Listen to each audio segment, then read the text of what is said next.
Hello everyone, एक बार फिर से आप सभी का स्वागत है पीआईबी एनालिसिस में। आज हम यहाँ पर पीआईबी के अंतर्गत भारत सरकार के द्वारा संचालित विभिन्न प्रकार की परियोजनाएं जो कि समसामयिक घटनाक्रम से रिलेटेड हैं, आपके परीक्षा के दृष्टिकोण से इंपॉर्टेंट है, उन सभी घटनाक्रमों को एक एक करके देखेंगे। तो देखते हैं कि आज के इस विशेषांक सीरीज में पीआईबी के अंतर्गत जो प्रमुख घटनाएं हैं वो कौन कौन सी हैं और इसका क्या इंपॉर्टेंस है। सबसे पहले यहाँ पर देखिए आयुर्वेद दिवस को लेकर हम चर्चा करेंगे। आयुर्वेद दिवस देखिए कि एक सबसे पहली जो एक इंपॉर्टेंट न्यूज़ ये है कि global centre for traditional medicine की यहाँ पर स्थापना की जाएगी। डब्ल्यूएचओ ने एक बहुत बड़ी यहाँ पर यह घोषणा की है, इसको ध्यान रखिएगा। डब्ल्यूएचओ की एक घोषणा है कि भारत में global centre for traditional medicine जो कि आयुर्वेद है, पारंपरिक जो औषधियों को लेकर एक जो ग्लोबल सेंटर बनेगा वो भारत में स्थापित करने की बात की गई है। किसके द्वारा यहाँ पे की गई है? तो डब्ल्यूएचओ के द्वारा की गई है, इसको ध्यान रखना है। दूसरा आयुर्वेद दिवस से रिलेटेड, आयुर्वेद से रिलेटेड ही इंफॉर्मेशन ये है कि 2 आयुर्वेद सेंटर, एक जामनगर में और दूसरा यहाँ पे जयपुर में, 2 आयुर्वेद संस्थानों की स्थापना की जाएगी। 2 आयुर्वेद संस्थान यहाँ पर, एक जामनगर और दूसरा यहाँ पर जयपुर में स्थापित किए जाएंगे। तीसरा यहाँ पर जो आयुर्वेद दिवस जो मनाया जाता है उसको ध्यान रखिएगा, धन्वंतरि जयंती के अवसर पर, जो कि धनतेरस पर होता है। धन्वंतरि जयंती, धनतेरस के अवसर पर यहाँ पर आयुर्वेद दिवस मनाया जाएगा और ये मनाया जाता है, यहाँ पर जो प्रत्येक वर्ष होता है मनाया जाता है आयुर्वेद दिवस, वो कब मनाया जाता है? धन्वंतरि दिवस के अंतर्गत, जो कि धनतेरस के दिन आपको पड़ता है। आयुर्वेद दिवस को प्रारंभ कब से किया गया? 2016 से, और 2020 में ये इसका 5वां वर्ष था। 5वां आयुर्वेद दिवस 2020 में आपको मनाया गया। दूसरा यहाँ पर जो इंपॉर्टेंट न्यूज़ है, QRSAM प्रणाली। ये क्या है? इसको हम कहते हैं quick reaction surface to air missile प्रणाली। फुल फॉर्म ध्यान रखिएगा, समटाइम ये आपको पूछा जाता है। दूसरी चीज, इसका जो प्रक्षेपण किया गया इस मिसाइल प्रणाली का 13 नवंबर 2020 को कहां से किया गया? चांदीपुर, उड़ीसा से किया गया। यहां पर जो प्रणोदक यूज किया गया, जो कहते हैं ईंधन जो होता है जिससे आपको रॉकेट को हम ऊपर आपको या फिर मिसाइल्स को हम गतिमान करते हैं, तो वो प्रणोदक था एकल चरण वाले ठोस प्रणोदक रॉकेट मोटर का इसमें हम प्रयोग करते हैं। इसका उद्देश्य क्या था, अर्थात इस प्रकार की जो मिसाइल प्रणाली थी उसको क्यों बनाया गया है? तो देखिए इसका जो उद्देश्य है, पहली चीज है गतिशील लक्ष्यों का पता लगाने, नजर रखने, छोटे व्यवधानों के माध्यम से लक्ष्य से निपटने के लिए यहां पर इस प्रकार की मिसाइल प्रणाली को विकसित किया गया है। ये जो मिसाइल का जो रेंज है वो मध्यम रेंज की ये मिसाइल प्रणाली है। तीसरा जो टॉपिक इसके अंतर्गत आता है वो है स्टैचू ऑफ पीस के बारे में है। स्टैचू ऑफ पीस अभी हाल ही में भारतीय प्रधानमंत्री के द्वारा इसका अनावरण किया गया। तो आइए जानते हैं स्टैचू ऑफ पीस किसको कहा गया है। तो विजय वल्लभ सुरेश्वर जी महाराज को उनकी 151वीं जयंती के अवसर पर यहाँ पर स्टैचू ऑफ पीस का इनका अनावरण किया गया। अर्थात स्टैचू ऑफ पीस किसकी है? विजय वल्लभ सुरेश्वर जी महाराज की है। जैसे आप स्टैचू ऑफ यूनिटी है, सरदार वल्लभ भाई पटेल जी की है, उसी तरह स्टैचू ऑफ पीस ध्यान रखिएगा। इस तरह क्वेश्चन आपको पूछ सकता है, तो यहाँ पर इसको ध्यान रखना है किसकी है? विजय वल्लभ सुरेश्वर जी महाराज की। किस अवसर पर? तो उनकी 151वीं जयंती पर। 1870 से 1954 तक यहाँ पर इनका जन्म और मृत्यु, और ये एक क्या थे? एक जैन संत थे। दूसरे ये फेमस, ठीक है, जैन संत तो थे, लेकिन यहाँ पर इन्होंने जिन क्षेत्रों में काम किया उसके कारण भी कहीं ना कहीं इनको ज़्यादा ये प्रख्याति मिली। इन्होंने जो कार्य किए वो जनता के कल्याण हेतु, शिक्षा के प्रसार हेतु, सामाजिक बुराइयों के उन्मूलन के क्षेत्रों में इन्होंने बढ़कर यहाँ पर बढ़ चढ़कर भागीदारी की, कार्य किया, उनको समाप्त करने की कोशिश की, शिक्षा को बेहतर करने के प्रयास किए। इसके अतिरिक्त प्रतिमा के बारे में थोड़ी सी जानकारी यहाँ पर ले लीजिए। देखिए जो प्रतिमा की जो ऊंचाई है वो 151 इंच ऊंची ये प्रतिमा है। और कैसी प्रतिमा है? तो अष्टधातु की बनी है। लेकिन अष्टधातु का मतलब 8 धातुओं से मिलकर है, लेकिन इन 8 धातुओं में जो सर्वाधिक मात्रा में धातु प्रयोग की गई वो है आपकी तांबा। तांबा इसमें सबसे प्रमुख घटक के रूप में सम्मिलित है। स्थापित कहाँ किया गया है यह प्रतिमा, स्टैचू ऑफ पीस को? तो ये जो प्रतिमा है विजय वल्लभ साधना केंद्र, जो कि चैतपुरा अर्थात राजस्थान में स्थापित है, तो वहां पर इसको अनावरण किया गया है। इसके बाद बात करते हैं एक अलग टॉपिक की, यहाँ पर है ब्लूमबर्ग न्यू इकोनॉमिक फोरम की। ये क्या है? 17 नवंबर 2020 को तीसरे वार्षिक ब्लूमबर्ग न्यू इकोनॉमिक फोरम का यहाँ पे आयोजन किया गया। इसकी स्थापना जो होता है इस फोरम की गई थी मिशेल ब्लूमबर्ग के द्वारा 2018 में। इस किस उद्देश्य के तहत, अर्थात कि यहाँ पर ऐसे वैसे भी बहुत सारे आर्थिक मंच हैं, तो यहाँ पर इस मंच की हमें आवश्यकता या इसका गठन क्यों किया गया? तो देखिए, जो इसका उद्देश्य है वो है विश्व अर्थव्यवस्था के ऐतिहासिक अंतरण के समय में वर्तमान में उपस्थित गंभीर चुनौतियों के लिए कार्यवाही हेतु समाधान सुझाने के संदर्भ से इसको यहाँ पर गठित किया गया। इसके अंतर्गत कई विषयों पर चर्चा की जाती है, जिसके अंतर्गत वैश्विक अर्थव्यवस्था प्रबंधन, व्यापार एवं निवेश, प्रौद्योगिकी, पूंजी बाजार, जलवायु परिवर्तन और समन्वय तथा शहरीकरण जैसे विषय इसके अंतर्गत सम्मिलित किए जाते हैं।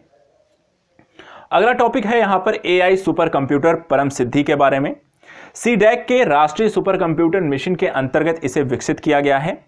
इसके विश्व के सर्वाधिक 500 नॉन डिस्ट्रीब्यूटेड कंप्यूटर प्रणालियों में इसको 63वां स्थान मिला है। ठीक है, 500 में कौन सा स्थान मिला है? 63वां स्थान मिला है।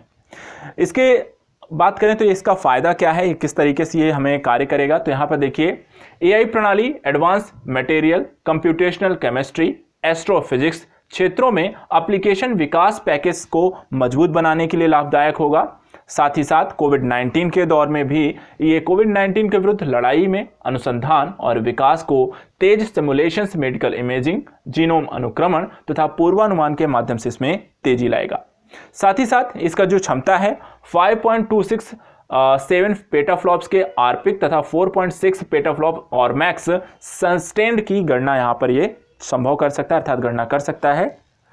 इसके अतिरिक्त इसका प्रयोग, अर्थात इस तरीके के सुपर कंप्यूटर्स का प्रयोग हम किन किन क्षेत्रों में कर सकते हैं? तो देश में स्वास्थ्य, कृषि, शिक्षा, ऊर्जा, साइबर सुरक्षा, अंतरिक्ष, एआई एप्लीकेशन, मौसम तथा जलवायु मॉडलिंग, शहरी नियोजन के बहुविषयीय चुनौतियों के समाधान में यह सहायक हो सकता है। अर्थात इन समूह के इस क्षेत्र से संबंधित समस्याओं के समाधान को ढूंढने में ये हमें एक आवश्यक और तेज यहाँ पे गणना करके उसके सही सॉल्यूशंस को हमें बता सकता है। इसके बाद आइए चर्चा करते हैं थोड़ा इकोनॉमिकल पर्पस से रुपे कार्ड के बारे में। इसका वैसे भी आप लोग प्रयोग करते होंगे, लेकिन ये चर्चा का विषय क्यों है? भारत और भूटान के मध्य रुपे कार्ड को लेकर एक समझौता हुआ है। यह समझौता 2 चरणों में हुआ है। प्रथम चरण के अंतर्गत, जो कि अगस्त 2019 से संचालित हो रहा है, अगस्त 2019 के तहत भूटान में रुपे कार्ड के कार्यान्वयन के तहत एटीएम और पॉइंट ऑफ सेल तक भारतीय आगंतुकों की पहुंच को सुगम बनाया गया। अर्थात कि कोई भारतीय यदि भूटान में जाता है तो वहां पर इस तरह की व्यवस्था उत्पन्न की गई है, बनाई गई है, संरचित की गई है, जिसके माध्यम से आप अपने रुपे कार्ड का प्रयोग वहां के एटीएम और अन्य पॉइंट ऑफ सेल पर कर सकते हैं। इसी तरह से द्वितीय चरण के अंतर्गत 20 अगस्त 2020 के तहत भूटानी कार्ड धारकों को भारत में रुपे नेटवर्क का उपयोग करने में भी समर्थ बनाएगा। यदि अर्थात किसी भूटानी नागरिक के पास भी रुपे कार्ड है तो भारत में आकर भी उसका प्रयोग वो कर सकता है। ऐसा प्रयास दूसरे चरण के अंतर्गत किया गया है। भूटान के समय जो प्रधानमंत्री हैं उनका नाम है डॉक्टर लोटे शेरिंग। ठीक है, शेरिंग है, डॉक्टर लोटे शेरिंग। तीसरी यहां पर एक परिवहन परियोजना को लेकर चर्चा कर लेते हैं। अंतर्राष्ट्रीय व्यापार के दृष्टिकोण से और क्षेत्रीय सुरक्षा, साथ ही साथ वहां पर विकास के दृष्टिकोण से अगर हम देखें तो यह परियोजना मेघालय के लिए बहुत जरूरी है। मेघालय एकीकृत परिवहन परियोजना के नाम से इस परियोजना को विकसित किया गया है। इसमें परिवहन क्षेत्र में मेघालय में सुधार और आधुनिकीकरण के से संबंधित $120 मिलियन की परियोजना को लेकर समझौता किया गया। तो परियोजना की लागत कितनी है? $120 मिलियन। और किस क्षेत्र के लिए? परिवहन क्षेत्र के लिए। परिवहन क्षेत्र में किस राज्य में? मेघालय राज्य में। समझौते किसके मध्य किया गया है? तो भारत सरकार, मेघालय सरकार और विश्व बैंक के मध्य यहां पर यह समझौता हुआ है। यहां पर काम जो किया जाएगा 300 किलोमीटर के लंबे सामरिक मार्गखंड और स्टैंड अलोन सेतुओं में सुधार करने का कार्य इसके अंतर्गत किया जाएगा। इसके अतिरिक्त मेघालय को इससे लाभ क्या है? तो मेघालय को इससे जरूरी परिवहन संपर्क तथा बांग्लादेश, भूटान, शेष भारत और नेपाल कॉरिडोर के माध्यम से अंतर्राष्ट्रीय व्यापार के लिए यहां पर लाभ प्राप्त हो सकता है। अर्थात अन्य देशों के साथ और शेष भारत के साथ इसको जुड़ाव के संबंधित बेहतर सुविधाएं मुहैया हो जाएंगी इस परिवहन को बेहतर होने से, परिवहन या सड़क मार्ग के विकसित होने से। इसके अतिरिक्त 8 मिलियन मानव दिवस प्रत्यक्ष रोजगार उत्पन्न होंगे मेघालय में। साथ ही साथ कोविड-19 से प्रभावित गतिविधियों के प्रोत्साहन हेतु सरकार ने रीस्टार्ट मेघालय मिशन को भी यहां पर समर्थन दिया है। यहाँ पर टी स्टार्ट लिखा हुआ है, ये रीस्टार्ट है। रीस्टार्ट मेघालय मिशन को भी यहां पर समर्थन दिया गया है, क्योंकि कोविड-19 का जो इम्पैक्ट है वो सिर्फ मेघालय नहीं पूरे भारत में भी पड़ा है। और मेघालय में जिस तरीके से गतिविधियां प्रभावित हुई हैं, वापस उसको पटरी पर लाने के लिए, आजीविका को संचालन के लिए, रोजगार उत्पन्न करने के लिए, अर्थव्यवस्था को गति प्रदान करने के लिए और एक सामान्य जीवनचर्या को प्रारंभ करने के लिए इसे रीस्टार्ट मेघालय मिशन को के तहत प्रारंभ किया जा रहा है।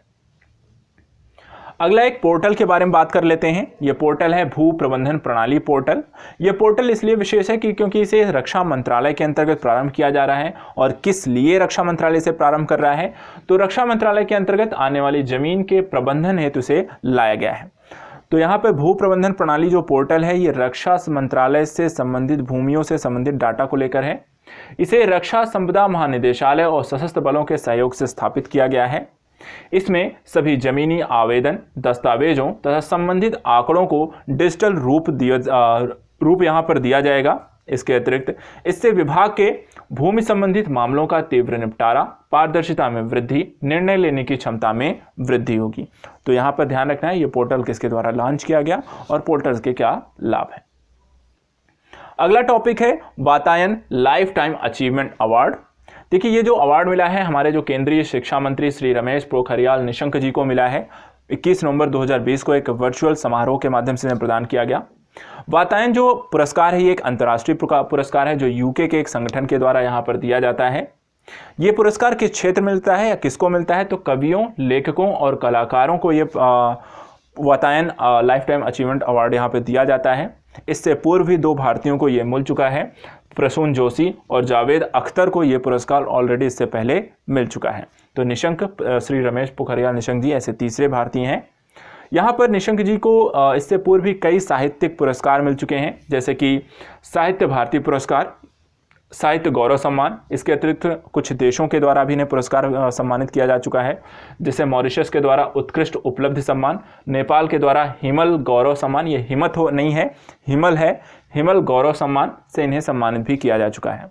इसके अतिरिक्त इनकी एक पुस्तक भी आई थी, जस्ट ए डिज़ायर, ये कहानी संग्रह है श्री निशंक जी की, और इसका जो होता है जर्मन में अनुवाद भी हो चुका है। इसके बाद अगला जो टॉपिक है विश्व शौचालय दिवस। स्वच्छता को लेकर यहाँ पर उसको कह सकते हैं आम जनजीवन और ग्रामीण क्षेत्रों तक इसको परिवहित करने के हेतु, वहाँ पर इसको विकसित करने के लिए और इसे अपनाने को लेकर विश्व शौचालय दिवस मनाया जाएगा। यहाँ पर जल शक्ति मंत्रालय के पेयजल और स्वच्छता विभाग के द्वारा स्वच्छ भारत मिशन ग्रामीण के तहत इसे मनाया जाएगा। विश्व शौचालय दिवस 19 नवंबर 2020 के तहत इसमें केंद्रीय जो जल शक्ति मंत्री हैं गजेंद्र सिंह शेखावत के द्वारा यह निर्णय लिया गया है और शीर्ष जिलों और राज्यों को इसके लिए इस अवसर पर स्वच्छता पुरस्कार भी प्रदान किए जाएंगे। किस पर? विश्व शौचालय दिवस के अवसर पर। और इसी के तहत यहाँ पर स्वच्छ भारत मिशन के तहत खुले में शौच से मुक्ति, ठोस तथा तरल कचरा प्रबंधन, सामुदायिक शौचालयों के निर्माण इत्यादि कार्य किया जाता है। इस बार यहाँ पर 20 जिलों को यहाँ पर जो स्वच्छता पुरस्कार प्रदान किया गया है। इन जिलों में अगर हम देखें तो पश्चिमी गोदावरी और पूर्वी गोदावरी आंध्र प्रदेश, सियांग अरुणाचल प्रदेश, कांकेर बेमेतरा छत्तीसगढ़, बड़ोदरा और राजकोट गुजरात, भिवाना रेवाड़ी हरियाणा, एर्नाकुलम और वायनाड केरल, कोल्हापुर नासिक महाराष्ट्र, कोलासिब और सिराछिप मिजोरम, मोगा और फतेहगढ़ साहिब पंजाब, सिद्दीपेट और पेदापल्ली तेलंगाना और कूच बिहार पश्चिम बंगाल के जिलों को यहाँ पर स्वच्छता पुरस्कार से नवाजा गया है।